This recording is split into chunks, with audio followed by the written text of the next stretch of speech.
পবিত্ৰ ভাদ মাহ কোনো এটা বৃহস্পতিবাৰেই কৰক এই উপায়।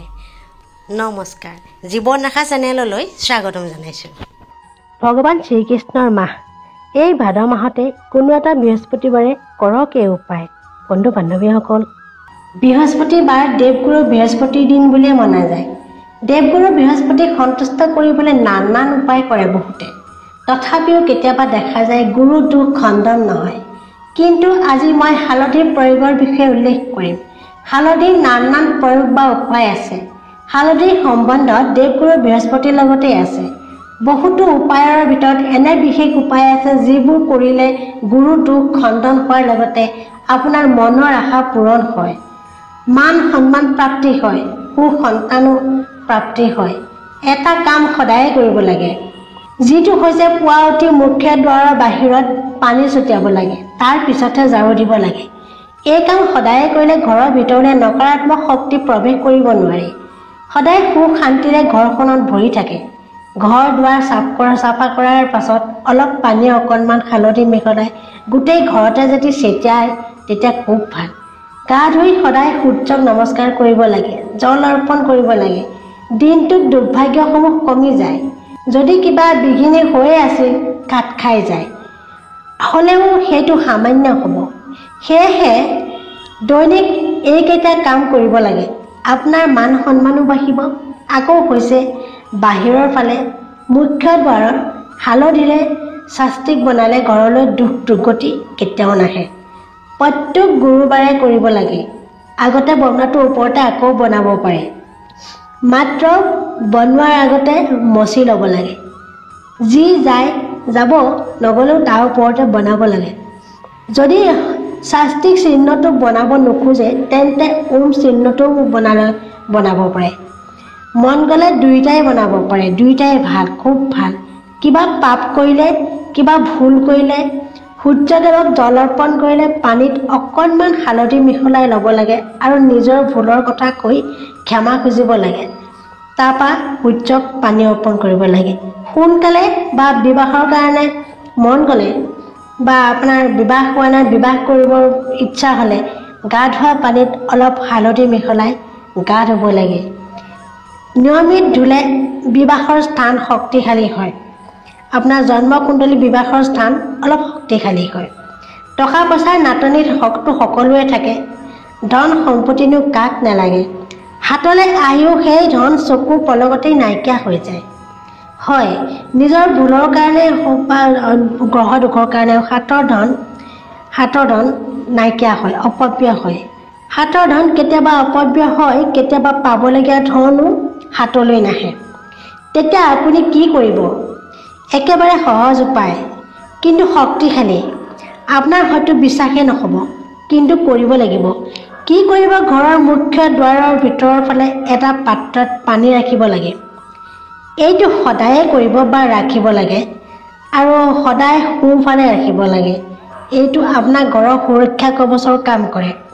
আপুনি ঘৰৰ বাহিৰ ফালে ৰৈ থাকোঁতে আপোনাৰ সোঁহাত যিফালে সেইফালে ৰাখিব। পুৱা গা ধুই সদায় পানীখিনি বদলাই দিব। আগৰ পানীখিনি গছৰ গুৰিত দি দিব। তাৰপৰা আকৌ নতুন পানী ঢালি থ'ব।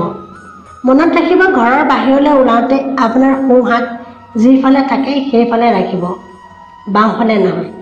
বাহিৰত নহয়, ভিতৰৰ ফালে ৰাখিব। আৰু সদায় পুৱা গা ধুই পানীখিনি বদলাই দিব।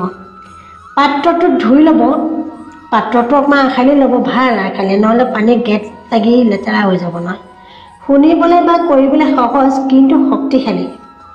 বিশ্বাস আৰু ভক্তিৰে কৰকচোন, নিশ্চয় ফল দিব। ভক্তিৰ প্ৰয়োজন।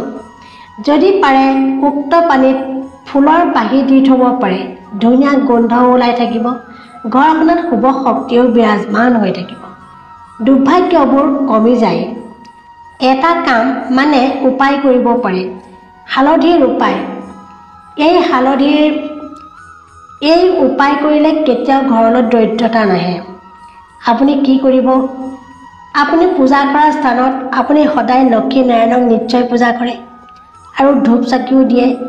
সেই স্থানত এটা সাফৰ থকা পাত্ৰত হালধিৰ গুড়ি লৈ দিব।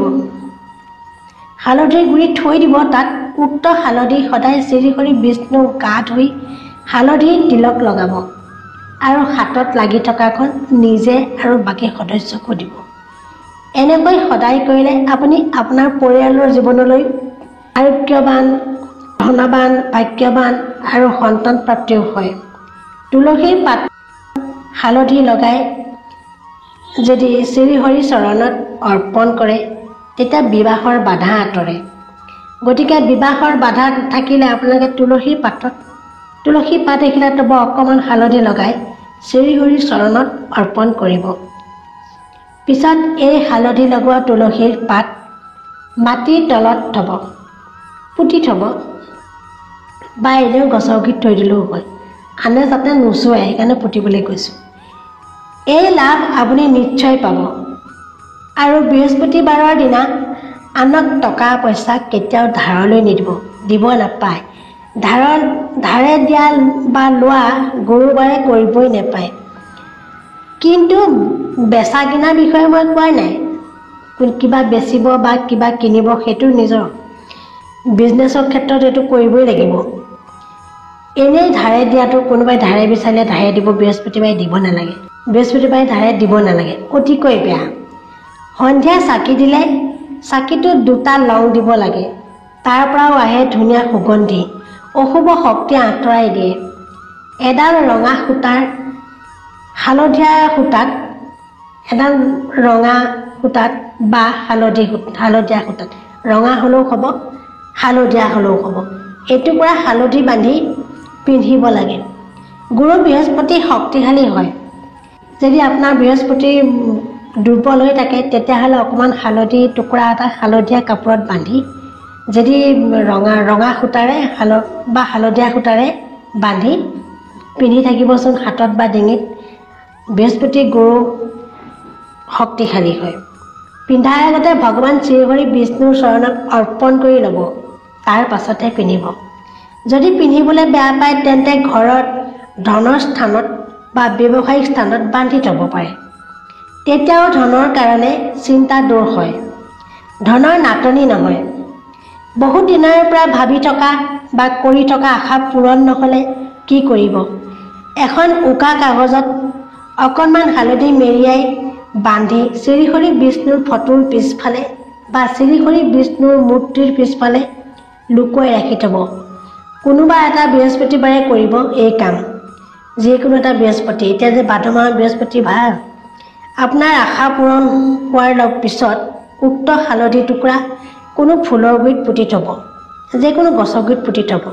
দেৱগুৰু বৃহস্পতিক সন্তুষ্ট কৰিবলৈ, বৃহস্পতিৰ দুখ খণ্ডন কৰিবলৈ হালধিৰ উপায়সমূহ কৰিব পাৰে।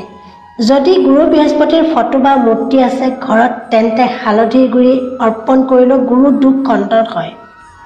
লগতে সুসম্ভোগ, মান সন্মান, ধন দৌলত, সম্পত্তি সকলো আহে। এই হালধিৰ বহুত মহত্ব আছে।